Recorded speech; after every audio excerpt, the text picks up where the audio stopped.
Let's head to the phones, find out what's happening down in Austin with the 85th Texas legislative session. It's Patrick Svitek of the Texas Tribune. Patrick, good morning. How are you? Good morning. I'm glad you didn't bump me for Trump's CPAC speech. Well, we really thought about it, Patrick, okay? Really thought about it. Oh, I appreciate you coming on with us today. And, I'm betting that Trump will still be speaking whenever we wrap up the phone call. I mean, he's getting – if you watch Donald Trump, he loves this. He loves getting out there in front of people. Speaking of Donald Trump, his administration rolled back the Obama-era directive on transgendered students in bathrooms.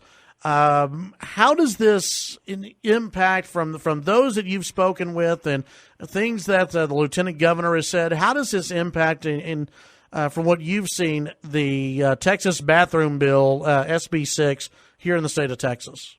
Well, these Obama guidelines are one of the reasons why bathroom bill supporters said we needed this legislation. I think the key word being one of the reasons why they've cited a number of reasons, a list of reasons why we need this legislation. And so they were obviously kind of, that reason was taken away by the Trump administration rescinding these guidelines. But they're still plowing ahead with this bill, and they've noted that in rescinding the guidelines, the Trump administration, I think the cabinet officials who were involved in this, issued statements saying very clearly that this is best left up to the states. And so that kind of puts the ball, back in their court, or puts it even further in the court for Texas. And so, they're continuing to push this bill. They're obviously thankful that the Trump administration rescinded the guidelines.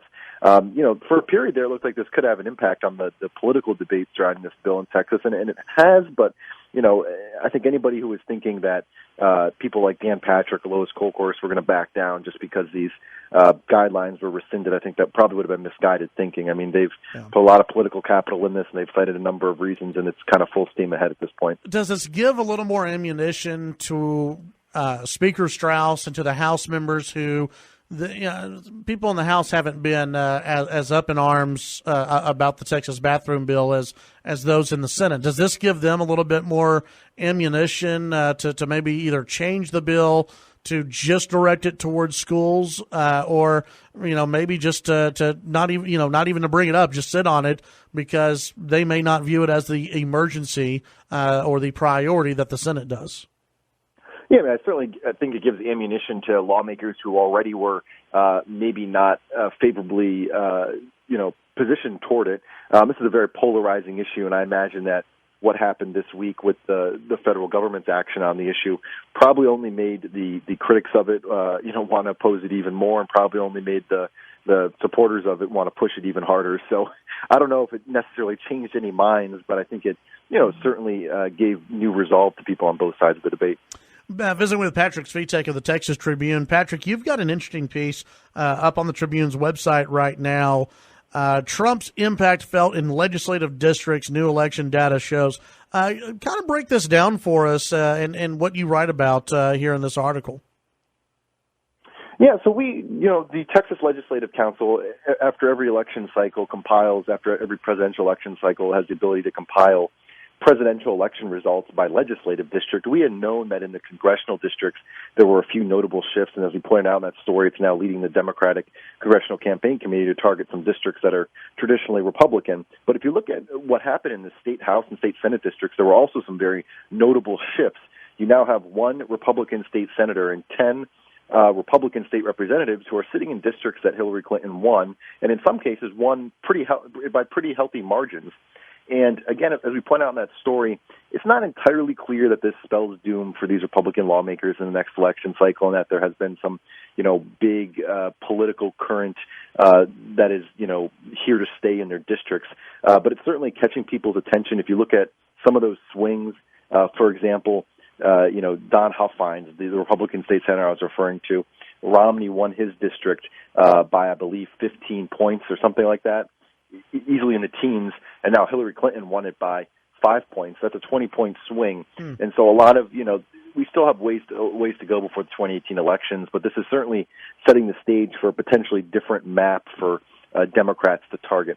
Well, and Sarah Davis, that looks like the biggest swing right? From Romney plus 14 to Clinton plus 15. I mean, if you're Sarah Davis, do you worry worry a little bit there, or do you she's viewed, I think, by some Republicans as someone who is not on the most conservative side of the Republican Party, so maybe that helps her out in that district. I don't know. Yeah, she's an interesting case because of that district. It's always been more moderate. She's a more moderate state representative, so she's had some experience with having to garner crossover appeal in that district. But you're right. I mean, with the swing that we saw in that district this time around, that may really put to the test her ability to get that crossover support. Do the Democrats have the infrastructure in place, or the powers that be in place to take advantage of this, in your opinion, from what you've seen? That kind of remains to be seen. I mean, as we've talked about before, they're trying to put together a statewide candidate slate right now. They're trying to figure out who's going to run for governor, who's going to run for lieutenant governor. And I think that's where you're going to see a lot of energy, or at least a lot of attention in the lead up to 2018. And so it's going to, they're going to have to, pay attention to a lot of different seats at once if these seats are indeed kind of up for grabs in 2018. It kind of remains to be seen whether they'll be able to field a full slate of candidates to take advantage of all these opportunities that may crop up. There's another story that I know y'all have been covering quite a bit over at the Tribune, and that is this Texas bullet train, which for those of us out here in Lubbock, unless you go to Dallas, you're not going to use it. This is something that would go between Dallas and Houston. And you have lawmakers that are kind of facing off against this. Some rural lawmakers versus urban lawmakers, and some Republicans versus other Republicans. It's this isn't strictly divided down party lines, correct? On this whole idea of having a bullet train. Yeah, I mean it's urban versus rural in many ways, and it illustrates the growing tension we've seen demographically, politically. And just geographically in Texas between the fast-growing urban areas and the less fast-growing rural areas. It's raising issues of eminent domain. And as you pointed out, a lot of the lawmakers in these urban areas that it would benefit, Republicans and Democrats, support it. But then you have the lawmakers in the rural areas along the route between Dallas and Houston who are maybe not as on board because of issues like eminent domain and because they're hearing from landowners in their district. And so there's a lot of interesting alliances and non-alliances at stake here. This group that is building the high-speed rail train between Dallas and Houston has promised not to take any public dollars besides through loans. That's something that could appeal to certain Republican lawmakers who may be on the fence. But you're right; it definitely has created some interesting alliances and some interesting centers of opposition. We've got 14 days left for folks to file bills. The 60-day bill filing deadline. Are you hearing anything that will be earth-shattering that will be filed before then, or do you think we've got just about everything as far as the big issues that have been filed? Yeah, I think the big issues have mostly been filed, and in some cases, at least in the Senate, they're already kind of moving through the process pretty briskly. I think, one thing to watch out for next week is that the lieutenant governor has suggested we may get a committee hearing on the so-called bathroom bill next week. He has said that in early March, that may be when we actually, see that, debated in committee, which that'll obviously be a huge, commotion at the Capitol. A very long hearing, I imagine, a lot of intense debate. But we'll actually also start to see where lawmakers who have not commented on this, lightning rod issue, what they have to say about it. We know that it has, considerable support in the Senate, so there may not be a lot of, oppositional debate there. But it'll still be interesting to see. This is the first time it'll be out and open, and the lawmakers will have to discuss it. All right, Patrick Svitek, Texas Tribune. Anything you're working on right now people can look forward to on the website, texastribune.org?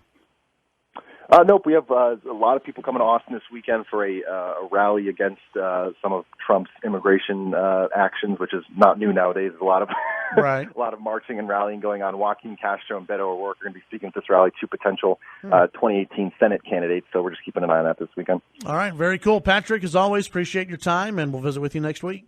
Thanks. All right. That's Patrick Svitek, Texas Tribune. Follow him on Twitter, Patrick Svitek.